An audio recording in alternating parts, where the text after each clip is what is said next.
Que todos os que estão me ouvindo estejam nesse momento com o amparo e a proteção de todos os nossos amigos espirituais da Casa do Coração. Os comentários que vamos fazer hoje serão sobre a Casa Espírita e os benfeitores espirituais. A Casa Espírita, ela é um templo de amor. Os templos de pedra, eles são perecíveis. Do Templo de Jerusalém só resta o quê? O Muro das Lamentações.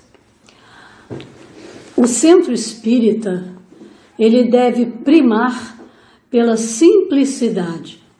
Sua fortaleza não está na sua construção física, mas no estudo e na vivência da doutrina, na vigilância, na oração, no trabalho de ajuda aos que o procuram.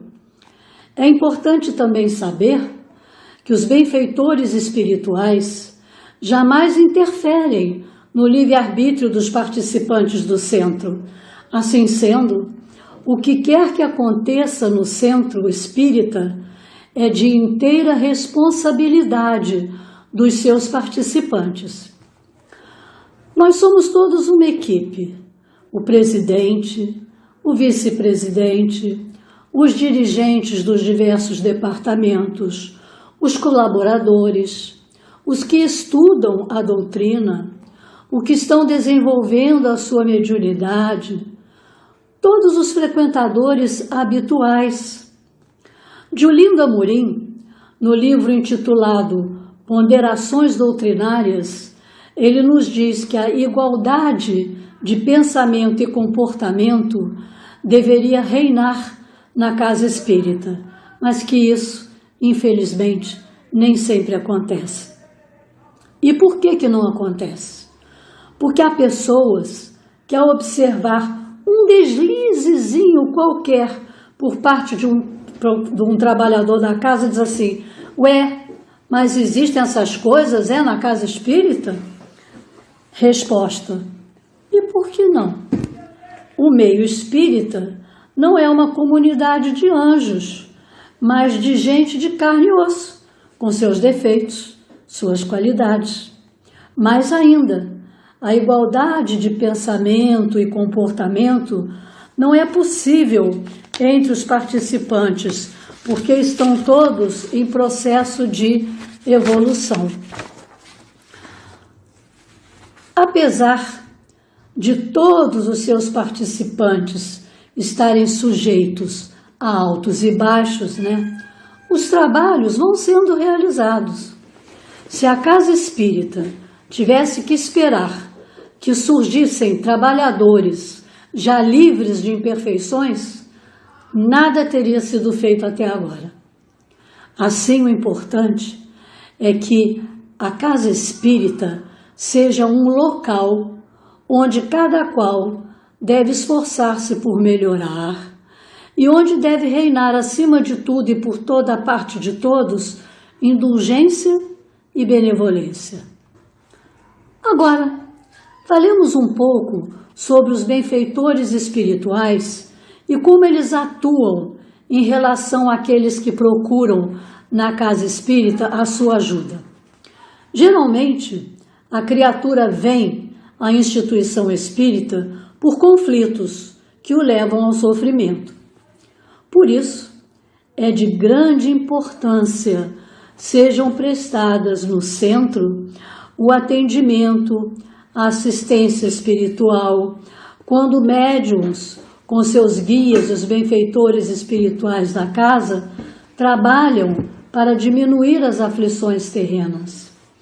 Tudo passa pela análise dos mentores espirituais que supervisionam esse atendimento. E acrescentamos que essa supervisão é duplamente importante. E por que duplamente importante?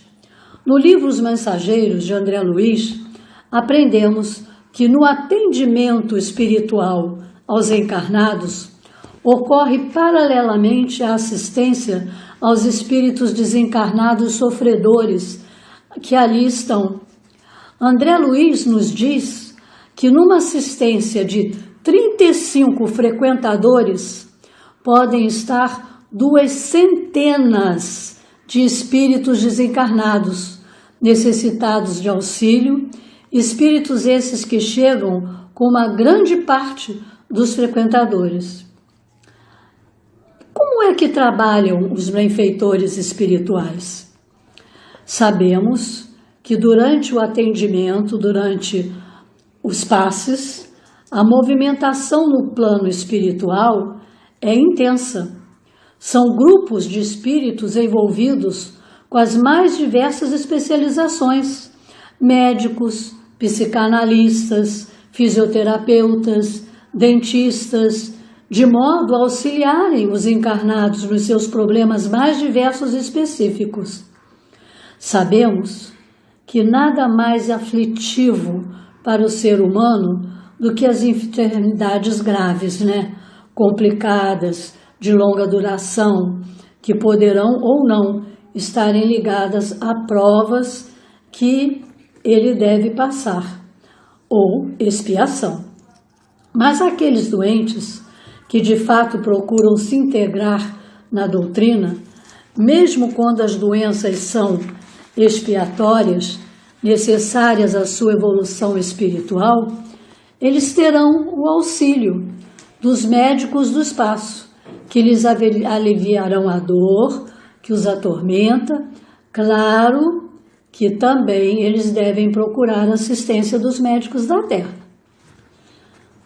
Mas existem aquelas pessoas que desejam obter benefícios espirituais, mas elas não se integram na doutrina, não se preocupam em praticar certos valores como a caridade, o amor ao próximo, a paciência, a resignação, que são valores indispensáveis à própria harmonia interior. Quando isso acontece, os mentores espirituais têm o seu trabalho impedido. Para que os benfeitores possam ajudar, é necessário que haja sintonia com eles, através de um comportamento moral, sadio, e se tenha propósitos sinceros de se melhorar cada vez mais. Há também o caso em que os mentores espirituais recebem solicitações assim inoportunas, imediatistas, egoístas e muitas vezes pedidos cujas soluções dependem muito mais de quem está pedindo do que dos próprios mentores. Por essa razão, todos os pedidos passam por uma avaliação por parte dos espíritos, motivo pelo qual nem todos os solicitantes alcançam o que pedem. No livro Os Médiuns, capítulo 30, está escrito que a finalidade da casa espírita é dar ao homem condições de estudar a doutrina e aplicá-la a si mesmo e ao próximo. O centro espírita é, portanto, uma escola de almas, onde se aprende a ensinar, plantar o bem e receber bênçãos, aprimorar-se e ajudar o aperfeiçoamento do outro.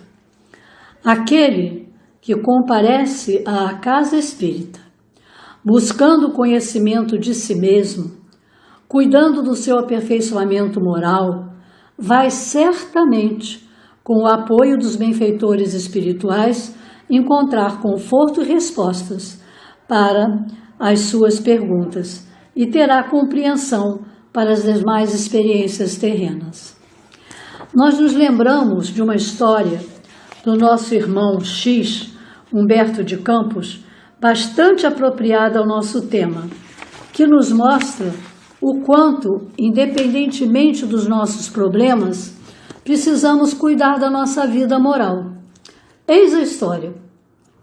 O apóstolo Pedro e Filipe solicitaram ao Mestre Jesus que só falasse do reino dos céus aos enfermos depois de os ter curado de suas doenças. Isso porque consideravam ser impossível se concentrar nos problemas da alma quando o corpo se achava enfermo. No dia seguinte, Jesus resolveu fazer o que Pedro e Filipe haviam lhe pedido. Com o auxílio dos apóstolos, curava primeiramente os enfermos, deixando para fazer depois a sua pregação. Após o atendimento de Jesus aos doentes, os apóstolos pediam aos que haviam sido atendidos que aguardassem a pregação de Jesus. Mas os beneficiados, recebida a cura do corpo físico, afastavam-se apressados, com breves agradecimentos e desculpas. Curado o último enfermo, permaneciam à margem do lago apenas Jesus e os seus 2 apóstolos. Foi quando Jesus lhes disse: Pedro e Filipe, com o que acaba de acontecer, guardem a seguinte lição: vamos aliviar a dor, mas não esqueçamos que o sofrimento do homem ajuda-o a esclarecer-se para entrar no reino de Deus. Essas palavras de Jesus esclarecem e ensinam a todos nós a necessidade das nossas lutas. A conselho do nosso Mestre Jesus, vamos analisar as nossas experiências, sejam elas quais forem, de alegria ou de dor, entendê-las e guardar delas a lição. As sessões públicas, as palestras, os passes, a água fluidificada, tudo envolve o trabalho do mundo espiritual em nosso favor, sempre de acordo com o nosso merecimento.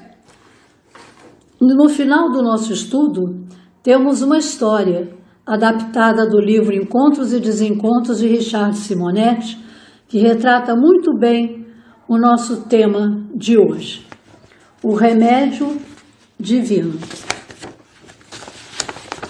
Uma senhora procurou a casa espírita porque, apesar de não poder queixar-se de sua vida, sentia-se muito deprimida, angustiada, constantemente sujeita a enfermidades que iam e vinham, e ela queria saber se tudo isso não seria resultado de ação de maus espíritos. A resposta que recebeu da pessoa que lhe atendeu foi de que podia ser que fosse, mas que os nossos males se originam muito mais das preocupações e tensões a que nós nos submetemos e que favorecem a perda das nossas energias psíquicas. A partir destas perdas é que podem aparecer as enfermidades e perturbações que dão margem aos envolvimentos espirituais. Aconselhou-a a comparecer semanalmente às reuniões, ouvir as palestras, tomar os passes e orar. Assim foi. Durante várias semanas, ela cumpriu com a fidelidade dos que sofrem o conselho que a ajudaria a superar o sofrimento. Quando passava pelo seu conselheiro, este lhe perguntava: tudo bem? E ela respondia: melhorei um pouco. E ele dizia: persevere, essas coisas não surgem nem desaparecem da noite para o dia. Com o decorrer do tempo, a senhora começou a captar, através das palestras, que a prática da caridade é o remédio ideal para os males humanos. A instituição possuía vários serviços assistenciais e ela quis conhecê-los. E onde o atendimento voluntário era necessário, ela começou a colaborar. Passou-se algum tempo. Sem que se desse conta, seus males foram lentamente desaparecendo. A angústia que oprimia o seu coração perdeu espaço para a alegria de colaborar nas atividades. Um dia, ela, ao ver seu conselheiro, lhe disse: que papelão, hein, senhor Lauro? O que foi? Aí ele falou: o que foi? Eu fiz algo de errado? Ela disse: sim. Por que não me disse desde o princípio que a melhor terapia para os meus males seria o trabalho assistencial? Ah, dona Idalina, se eu lhe recomendasse isso, a senhora poderia pensar que estávamos cobrando pela assistência espiritual que lhe dávamos, deixando que a iniciativa fosse sua, que a senhora por si mesma descobrisse que a chave mágica da nossa harmonia interior é o serviço em favor do nosso semelhante. O resultado foi bem melhor, não acha? Ela teve que concordar. Essa história é adaptada do livro de Richard Simonetti, Encontros e Desencontros. Meus irmãos, cabe a nós seguir o lema dos que vivenciam o Evangelho em seus corações: trabalho, solidariedade, tolerância, perseverança e fé. Graças a Deus.